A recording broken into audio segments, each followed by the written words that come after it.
This is my land, you This is not your land. It belongs to these families. land, you son of a bitch. I'm gonna kill you and the Palestinians. This is my land. God gave it to me. Nazi.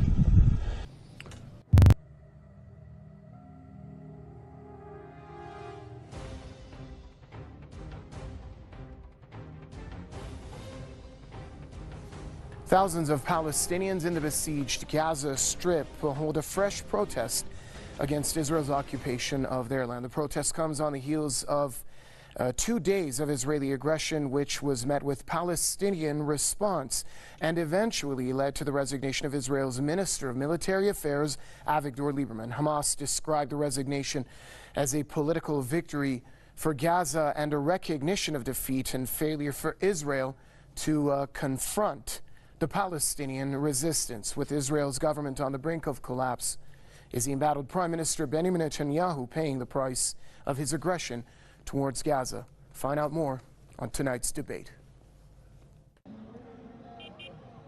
Thousands of Palestinians attended weekly anti-occupation rallies along the so-called buffer zone in the east of the Gaza Strip. Once again, Israeli forces opened fire on unarmed demonstrators and used tear gas to disperse the peaceful protesters. We will continue these peaceful rallies as long as it takes. And this is the 34th Friday. As you can see, the people are coming in the thousands. We are demanding the right of return for millions of Palestinian refugees and the full lifting of the inhumane siege. The weekly event was held in 5 different locations for the 34th Friday in a row, despite Israel's deadly crackdown. Since the beginning of the peaceful action on March the 30th, Israeli forces have killed more than 200 protesters and wounded thousands others amid the silence of the international community. This week's rallies followed the latest spate of Israel's deadly military aggression against Gaza. The tensions were subdued when Hamas and Israel announced a ceasefire on Tuesday, but that was the beginning of a new political headache for Israeli Prime Minister Benjamin Netanyahu. Israeli Minister for Military Affairs Avigdor Lieberman resigned in protest against the ceasefire, giving rise to calls on Netanyahu to opt for early elections. I'm here to declare my resignation as Israel's defense minister. I might be asked why now. As far as I'm concerned, what happened yesterday with the ceasefire and how we dealt with Hamas is a surrender to terror. Hamas described the resignation as a political victory for Gaza and recognition of defeat for Israel, which showed Tel Aviv's failure to confront the Palestinian resistance. In the latest wave of the Tel Aviv's regime's assaults against the besieged coastal enclave, at least 14 Palestinians were killed and several others were injured in 48 hours. Ashraf Shannon, Press TV Gaza. Well, to further expand on the story, joining us tonight in Press TV's debate is Professor of Middle Eastern Studies at the Center for Global Affairs from New York University, Mr. Alan Ben Meir, and also joining us from Washington, D.C. is American author and former diplomat, Mr. Michael Springman. Gentlemen, welcome to the program. Let's start off with our guest in New York, Mr. Ben Meir. The Israelis, it seems, have suffered a major setback with the recent exchange in Gaza. Describe the aftermath of this situation as you see it.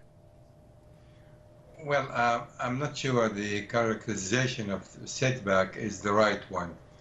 I think you should give some credit to Netanyahu for refusing to wage another war in Gaza. And the resignation of Lieberman, it's probably overdue. He's too hawkish, and he thought for another war is going to resolve the problem. It will not resolve the problem. They have already fought 3 wars. This will be the 4th one. All another war would do is kill more Palestinians by the thousands, kill scores of Israelis. Destruction in Gaza will be massive. And this is not the way to go. The solution rests with 2 basic principles. Hamas needs to renounce violence. Israel must gradually lift the blockade completely. And in the interim, there must be a process of reconciliation, certain measures on the ground to bring the people together, Israelis and Palestinians alike. Anyone who contemplates or thinks there is another solution, a right of return or this or that, they simply, in my view, do not know what they're talking about. I have lived this conflict for nearly 3 decades now, and I can tell you the only way is peaceful coexistence the only way. There is no other way. Neither Israel can get rid of Hamas, Hamas cannot get rid of Israel, and anyone who makes any kind of claims to the contrary simply do not understand the psychological dimension of the conflict, the reality on the ground, and what is the real prospect for ending this horrifying conflict. Let's also bring in our guest in D.C., Mr. Michael Springman. Mr. Springman, would you like to add anything to the comments made by our guest in New York? And do you see what has happened a setback and a failure for the Israeli regime? Well, the professor's made a couple of good points, but he should have gone a little bit further, I think, in that what we're dealing with is the illegal invasion and occupation of Palestine by Zionists, aided by the United Kingdom and the United States. And the repeated violations of human rights and commission of war crimes by the apartheid entity of Israel, such as collective punishment and the colonies and the siege of Gaza, for example. I mean, Gaza is maybe half the size of New York City, and you've got 1.5 million people or more there, and they're basically living in an open-air prison. As far as what we need to do about the place is basically we need a one-state solution. We need the union of the Zionists and the Jews in Israel and the Palestinians whose land has been taken away from them to form one state, much like it's been done in South Africa.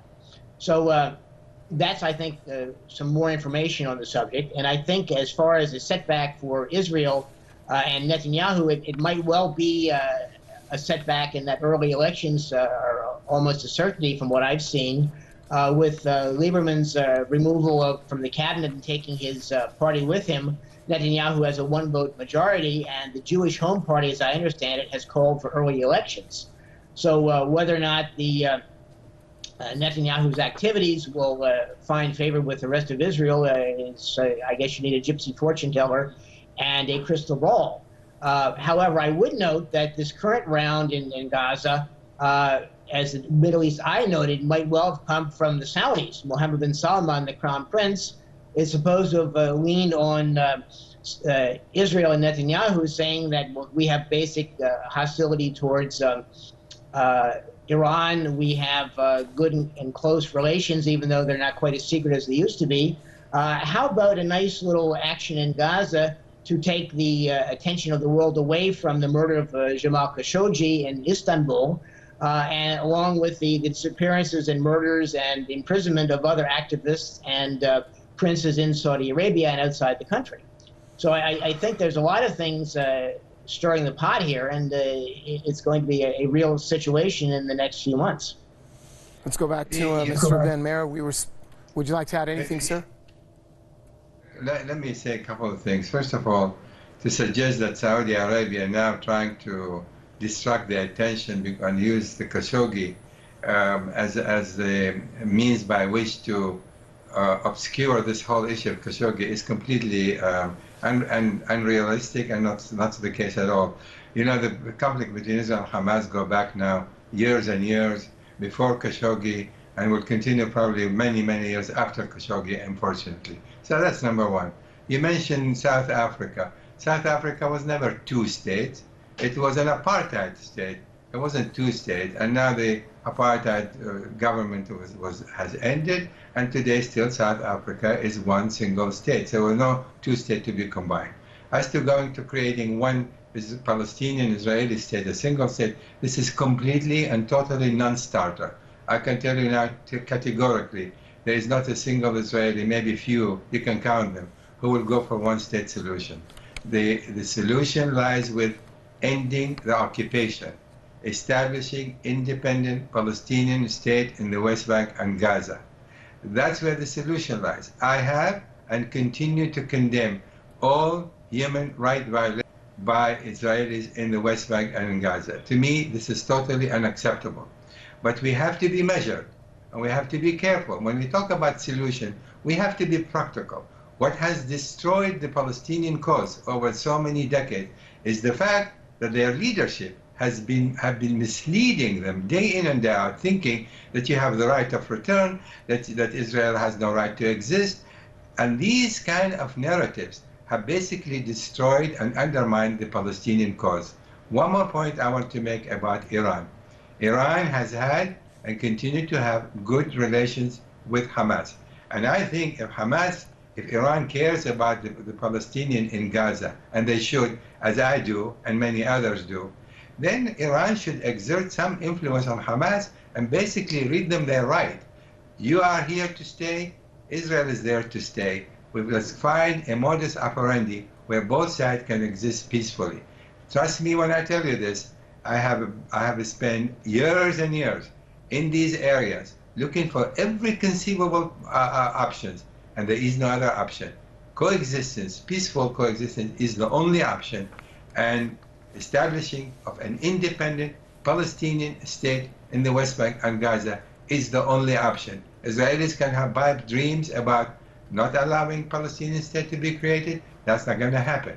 The Palestinian state, conflict between Israel and the Palestinians will not end until the Palestinians establish their own country, recognized by the international community, working very closely with Israel in all fields, technology, agriculture, medicine, everything else. And that's the only way I can envision a permanent and long-lasting solution. Anything short of that, we were going to continue to see this war repeating and conflict and death and destruction, and there will be no end to this. Both sides must come to this basic conclusion. Both we exist, coexistence must be peaceful, or else the result will be what we've been witnessing in the last 6 months in Gaza. And that is, to me, unacceptable. Mr. Springman, you were shaking your head there. Which parts of those statements do you disagree with? A lot of them, actually. In some sense, you could say that Professor Ben Meir is right in that you need peaceful coexistence. You can do that in a unitary state. There was a unitary state before the existence of Israel, which has no right to exist. It was called Palestine. And when Britain invaded the region as part of the 1914 war, and they destroyed the Ottoman Empire, they took over what is now Palestine and as a province of the empire, the Ottoman Empire. And then because of the Balfour Declaration, they announced they wanted to gain support of Jews for their war against Central Powers and get money and votes. They said, we'll give a homeland to Jews around the world, and we'll take the land of Palestine away from the people of Palestine and let you folks take it over. And over the years, the Zionists did invade Palestine, did take it over, did fight wars with their neighbors, engaged in repression inside of Palestine. And I can't see why the professor wants to have a split country and let the original Palestine be reduced to Gaza and the occupied West Bank. All of Palestine is occupied by the Zionists. And I think if the Zionists don't like a unitary state, they're welcome to go anywhere except the United States. We have enough murderers, war criminals, and human rights violators of our own to deal with. I think we have to look at the fact that Palestine has been taken away from its own people, and it was done by fiat by a European power that had no interest in Palestine, and the country was given to people who had no connection to Palestine. So that's the issue, and that's what is the problem. All right, Mr. Benner, would you like to add anything to that? But also have in mind, let's also focus on the issue that came up in Mr. Springman's previous answer about the issue of probable elections for the shaky Benjamin Netanyahu coalition, which many believe is on the brink of collapse now that Avigdor Lieberman has resigned. Do you think that Netanyahu is now paying the price for this recent aggression towards Gaza? Yeah, I will answer this question, but just let me for a second refer to what was said before. All right. You know, that narrative that your guest keep using, that narrative, Zionist entity, Israel has no right to exist. All this, forgive me, statements but are completely undermine the Palestinian cause. They undermine the Palestinian cause, not the Israeli cause. Israel existed for 70 years and is going to exist for another 700 years, no matter what anyone else wishes to the contrary. We've got to accept facts on the ground that nobody can change short of catastrophe. And if your guest is willing to advance a catastrophic end, you know, the Palestinian will end up with a catastrophe, not the Israelis. So be realistic. We have to deal with realism on the ground. And as long as the Palestinian and any other advocates in support of the Palestinians, continue to preach the gospel that Israel has no right to exist, you are condemning the Palestinian, not the Israelis. I'll answer your question about the election. The election, if it were to held now or in 3 months, most likely, if Netanyahu is not indicted because there's some criminal charges against him, even then he's still very popular in Israel. So the election in Israel is not something that is a failure or the collapse of the government. Israel is a coalition government. Hardly ever any coalition government lasted the whole 4 years. So this is a very common phenomena in Israel, that government collapse before its time. And if it's going to happen, there's going to be another coalition government, be that led by Netanyahu or led by the labor union or led by anyone else. But I'll tell you something, no matter who wins, the position of the Israeli government will have to be a two-state solution, because the majority of the Israelis, vast majority, will not accept one state, only because in no time the Palestinian in the West Bank, in Gaza, and in Israel proper will be a majority, and no Jewish Israeli today will accept to live under Palestinian rule, period.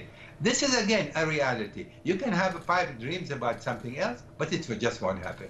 So I urge people in my talking about this issue, let us look at the reality that you cannot change, other than you have wishful thinking. So keep calling it Zionist entity, doesn't have right to exist and all of that. Well, keep dreaming, but look who is suffering.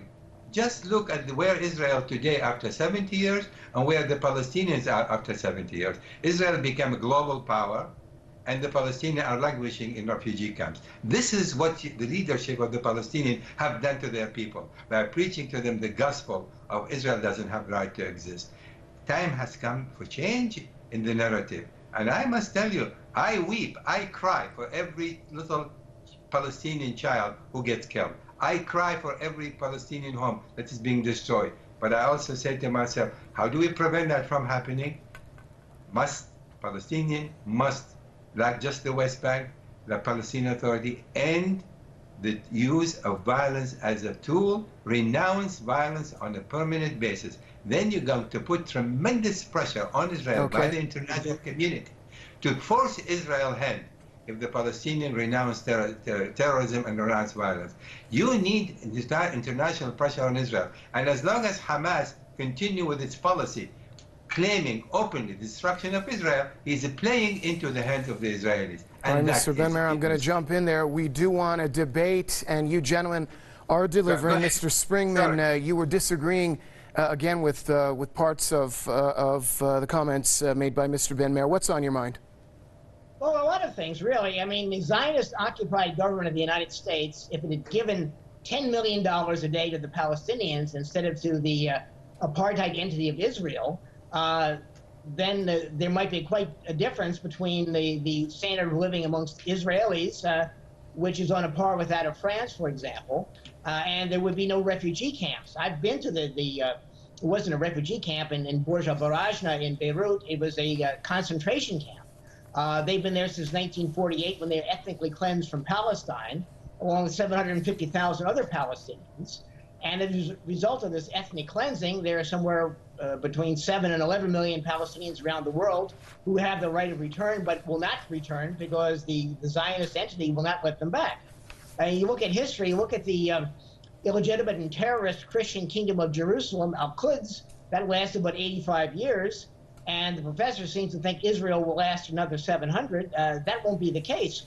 We've seen the Afrikaner government of South Africa submit to the majority African rule. We've seen the collapse of the old Soviet Empire in Central Europe and the creation of a modern unified Germany in just 70 or 80 years. So there are big changes that have come in the past. There will be big changes coming in the future. And Israel exists only because of the United States. And sooner or later, the American taxpayer is going to wake up to what's being done in their name. And they're going to demand satisfaction. They're going to demand equality. They're going to demand justice for the Palestinians. And if the American people saw what is being done to the Palestinians, if the Zionist-controlled American press had bothered to show the reality of what is being done to the Palestinians and show the interior of some of these horrible concentration camps, I think there will be an entirely changed attitude on Israel, and it's slowly beginning to happen, people tell me, here in the United States. And it can't come any sooner for me than tomorrow morning at 9 o'clock. Mr. Ben-Meir, we've been seeing a lot of determination from the Palestinian protesters during the Great March of Return rallies. To be precise, it's in its 34th week now. The Israelis have been meeting these demonstrations with the utmost aggression and force. Where do the Israelis get this sense of impunity, and how, in your views, can the status quo be altered?